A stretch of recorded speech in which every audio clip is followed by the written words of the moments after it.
and welcome to Religion and Life. I'm your host, Ozzie. Human beings mark their existence by creating places and organizing spaces. The way we organize our space informs how we see and understand the world.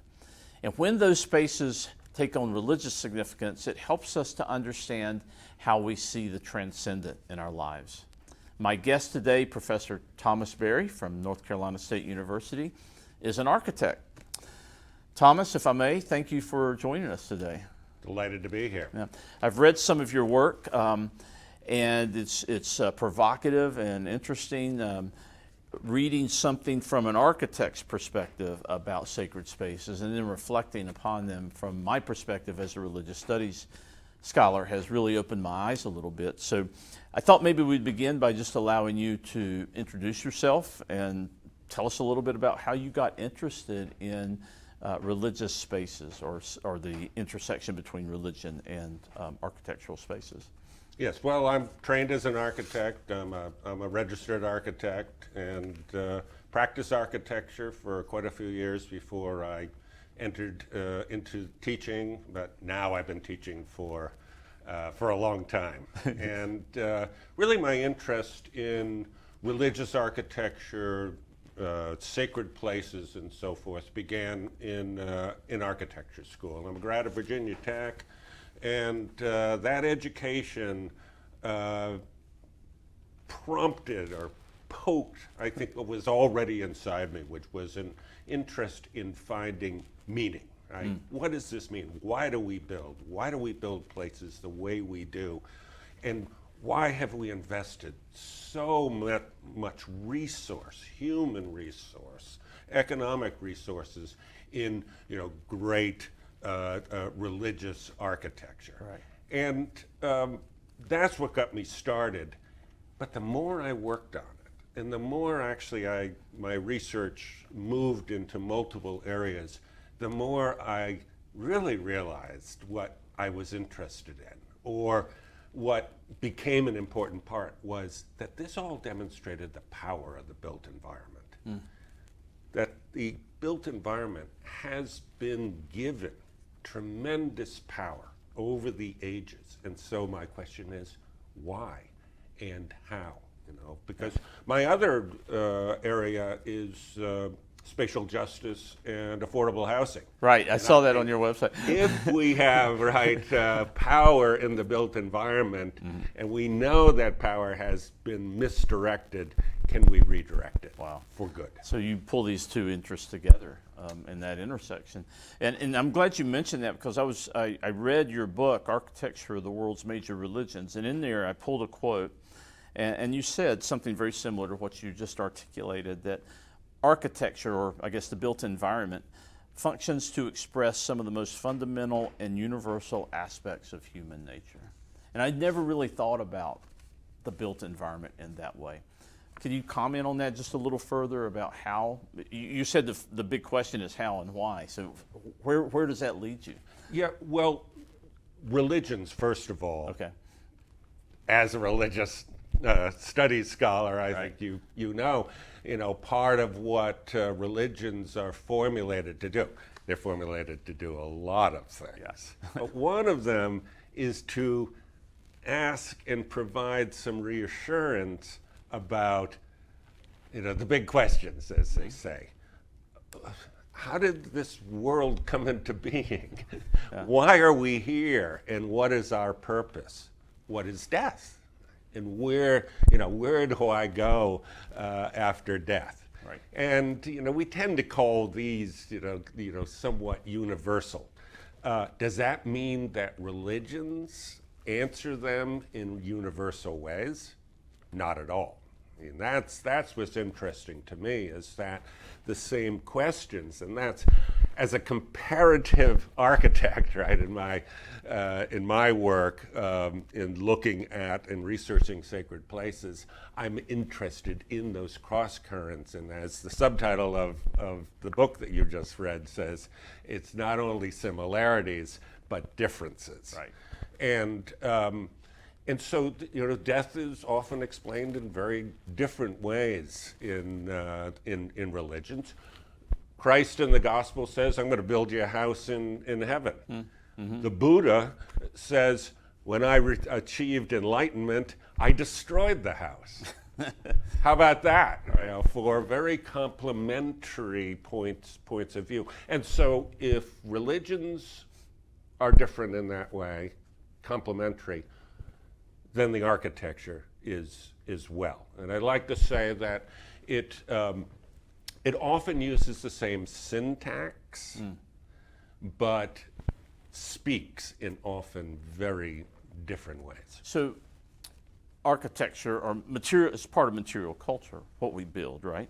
So I hear you saying that in the way religions construct space, are they reinforcing or are they creating meaning that would, let's say in the Western traditions, I oftentimes think of them as textual, right? A lot of the beliefs come from reading the text or from the orthodoxies that institutions establish. But you're suggesting that the way buildings are organized reinforce some of those meanings. Yes, well, they reinforce them. They amplify them. They can often broadcast them. There you go. Depending on the religion, Yeah. the time that, and the culture that was building the particular example. So, you mentioned material culture, and the first thing I would say is, I don't think this is very provocative, I mean, architects, that's what we do. Yeah. We do material culture. Right. And for me, and I was delighted when I finally found material culture. I said, "Oh, that's what I'm doing." Yeah. What we do is we start with the artifact, and we use the artifact to unpack the culture.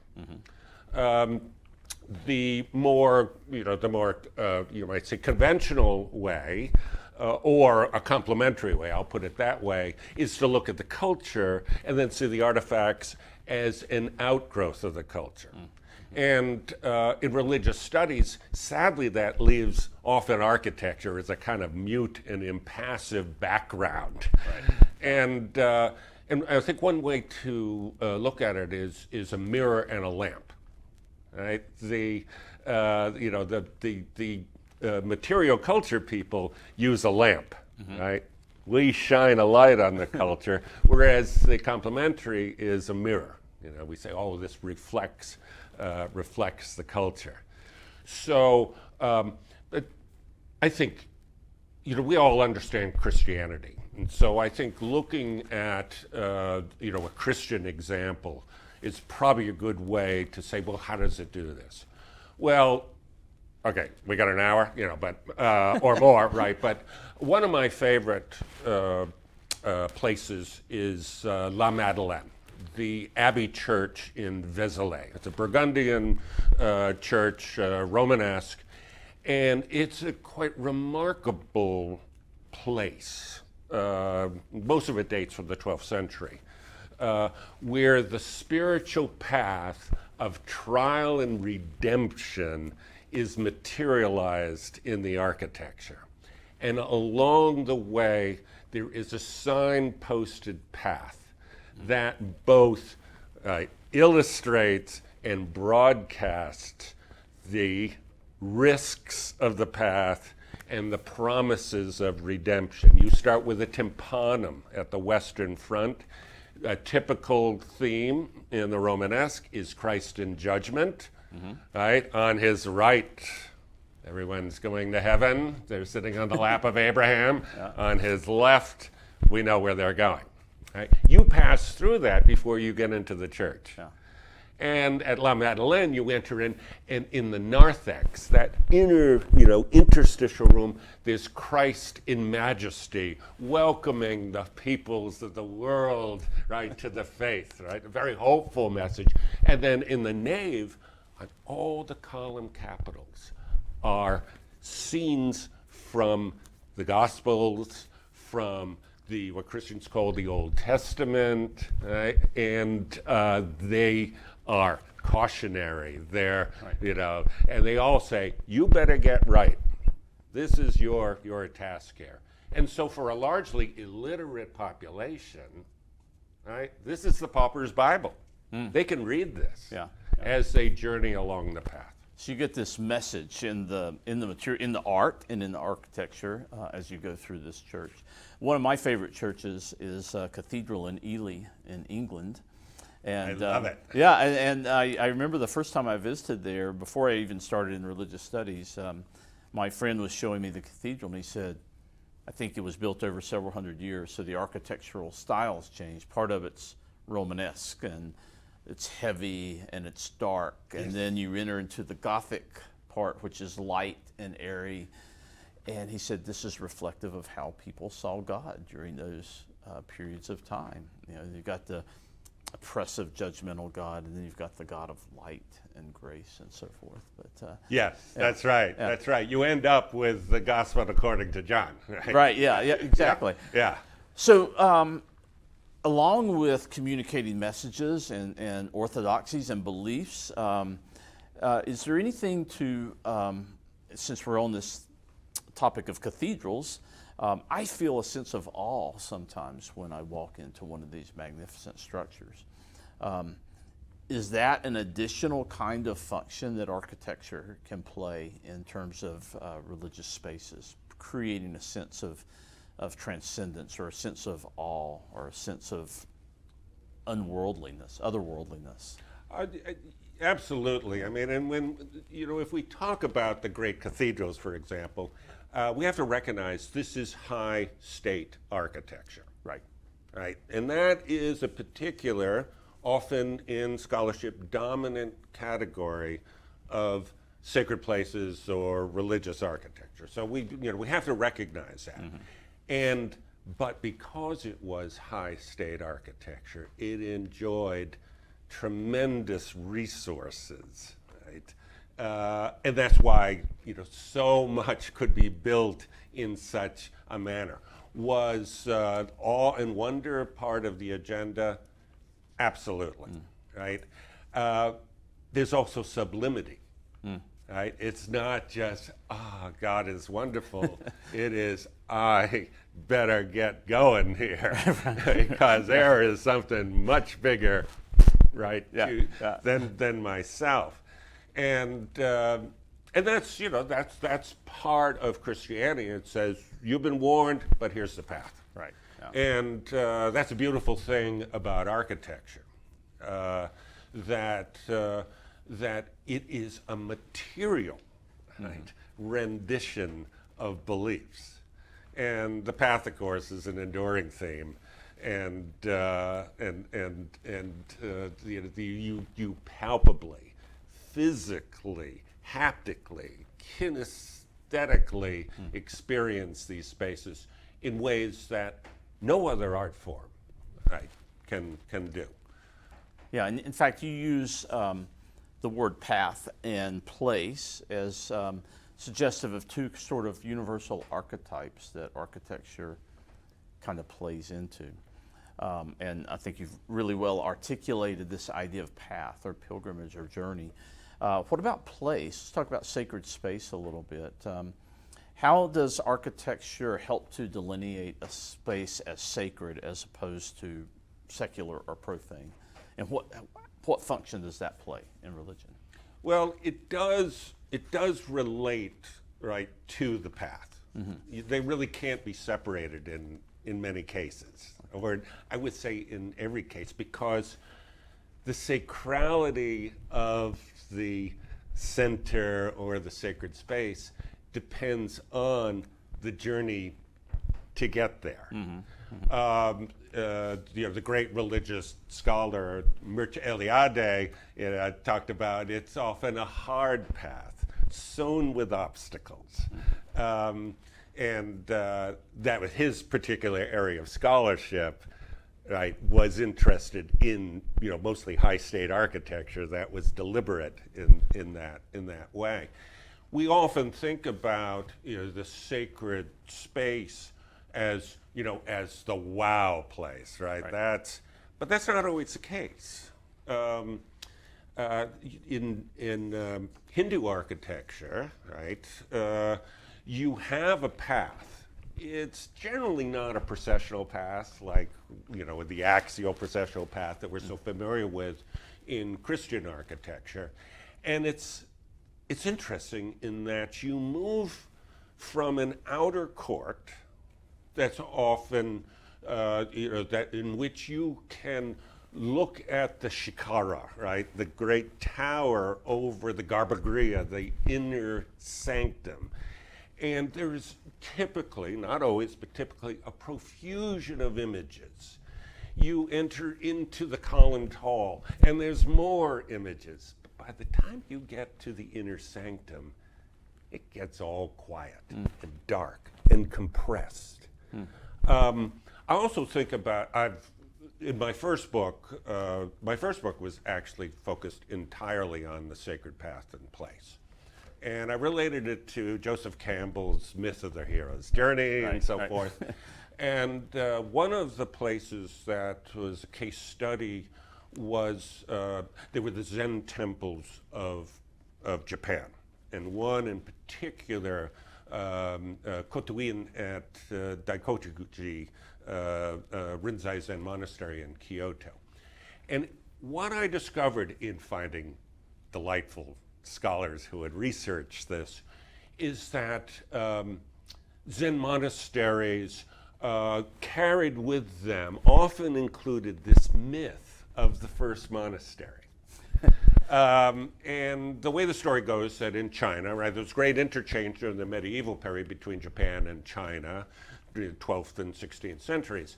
And the way the story goes is that the enlightened master decides, well, that's it. I'm going to the mountains, very propitious places in originally Chinese religious traditions. I'm going to build my simple hut. I'm going to spend my day in contemplation and meditation. Well, others find out he's there. They make the journey up the mountain. They come and, please, may I be here? Okay, build your hut over there. Right. A lot of monasteries have foundation stories like that. So there's path and place again, right? The path to, and yeah. Yeah, that's right. Daitokuji was founded by Daito Kokushi, who built a simple hut in the mountains of Kyoto. And so you find at these temples, and Koto-in's a beautiful example, this winding path, segmented path, series of surfaces, gateways, and so forth, until you finally squeeze through this last passage called the Genkan, this in-between space that offers little glimpses of where you're going. And then you arrived at this simple little temple. The wow is getting there. All right. And the whole journey, and there's a tradition of novice monks petitioning to be admitted into a monastery by making that journey and prostrating themselves at the temple building and saying, please, may I join you? That's really very interesting. Now, you also write in both your books about the way spaces can create, and I guess this is part of the sacred space part, that places for ritual activity, specially designed places where rituals take place. Can you give me an example of a place that is designed specifically for a ritual to take place? And is that part of what makes a space sacred? Well, they all are, to greater or lesser degrees. A historian of religions whom I admire tremendously, the late Lindsay Jones, he wrote about how ritual completes a space. A space is never complete. It has tremendous presence and so forth, but it's never complete until you have that ritual in which there is a discursive relationship between people and place, activity and setting. And I've experienced this, how a place can just come alive when it is serving its, it's the functions for what it's built for. Think about the funeral of Queen Elizabeth. I watched it, of course, on TV, and they had this wonderful shot up above, looking into the nave. And when they began the recessional, and the Queen's body was carried along the nave, right, to go out, right, through the entry doors, the grandeur of that really depended on the length and breadth of that space. English cathedrals were built for processions. The French built tall, right. The English built long. Winchester Cathedral, I believe it's the longest cathedral in the world. It's over 555 feet long. Wow. Yeah, I mean, you're tired by the end. You get to the end there. And so this, that setting that ennobled, right, the passage, right, it's all done now. Yeah. Right, ennobles that final passage out of the church. And the English, I remember one time I was at Durham Cathedral and I went to an evening service. And all I can say is when the clergy processed down that aisle towards the altar, they had my attention. I bet so, yeah. I recently attended a wedding in Durham, North Carolina, not Durham Cathedral, and I asked the bride if she ever considered Duke Chapel as a site. She said, absolutely, it's beautiful, but the aisle is too long. And that's a kind of miniature version, right? She said, by the time I would process, it would just be too much. Yeah, yeah. So in the case of these English cathedrals, there's political implications there too, I suppose. And in some cases, it sort of reinforces the crown and the church's partnership in medieval times. These examples of power and majesty. Oh yes, we tend to think about religious architecture. Everybody starts there as these wonderful sacred places that are designed to uplift people and reinforce their faith. Well, yes, but they had a lot of functions. And I don't have time to go into them, but particularly with state architecture, they've got a lot of agendas at work here. And a lot of ink's been spilled over the grandeur of Chartres Cathedral, but not enough, in my opinion, on its socio-political roles. Yeah. I mean, these were the chapels of the kings. Right. Right. You especially think about north of Paris, Saint-Denis. That was the seat of the French kings in that time. That proto-Gothic choir said a lot about, right, their status, right? That the status of the church and the political power of that time.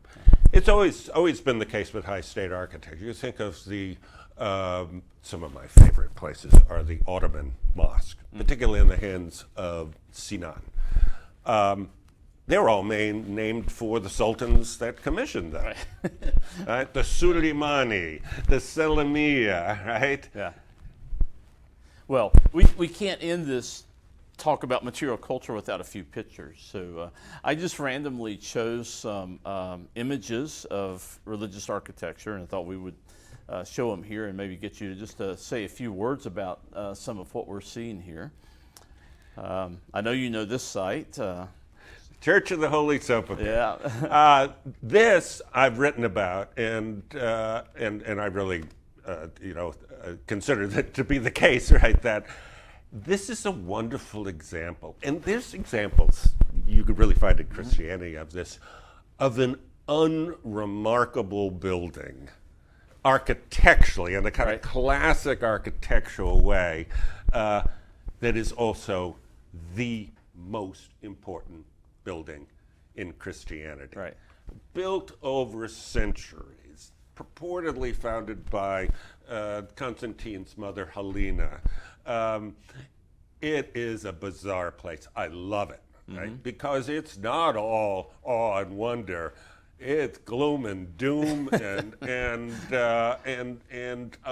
in many ways illustrates the both diversity and conflict that one finds throughout the history of Christianity. Right. You've got three sects vying for dominance around around the rituals in the church.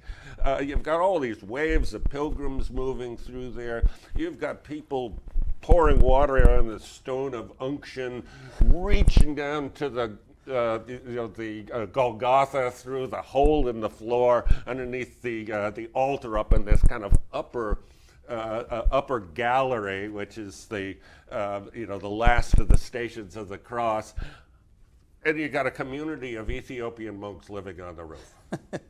It's got all kinds of things going, and it has that sort of haphazard appearance on the outside here as well, because it was built over the centuries. Yeah. I think we have an interior shot of this church as well, and I'm not sure what we have here. I'm sure that you could comment on this is the Holy Sepulchre itself. Okay. And within this domed basilica, right, that that eventually was built, and it's a fascinating place. Rituals take place here throughout the day, and there's actually two chambers, and it's one of these places where it's not the wow factor. You're barely squeezing into this. And when you get to the inner sanctum, you're literally confronted, right, with the tomb, right? Metaphorical, or it's, symbolic. But that's, Well, you're in the tomb as well. You're so compressed in that space. Yeah. And I love places like this. Yeah. They're confrontational. Right. In many ways, and it's that they amaze us also. What is going on here? That's great architecture has always done that. Right. So much of Christian architecture, of course, comes from Roman architecture. It's heir to the Roman world in many ways. As a religious historian, of course, you know this. And think about the Pantheon, the great domed space, the Pantheon. And, it's a religious place, the Pantheon, home of all the gods, all the celestial gods, right? But also a seat of tremendous political power. Hadrian's throne was there. Yeah. It was a hall of judgment. And it's still today, this is material culture. You go in there and you are amazed, right? Think about a maze. You don't know where to go. You don't know what it means. You are amazed. And that's what happens. These places do this. You are confronted in ways that you don't know how to put it together. I feel like I could talk to you all day about this. Unfortunately, we have reached the end of our 30 minutes, but this has been fascinating. And we've just scratched the surface. And I enjoy your work so much, and I hope that more and more religious studies scholars will incorporate the work of people who are doing material culture and looking at material culture, because that really augments what we do when we work with text and literary tropes as well. So thank you for coming today. Yes. Yeah, I appreciate it. Thank you. Yeah, thank you. My pleasure. Great.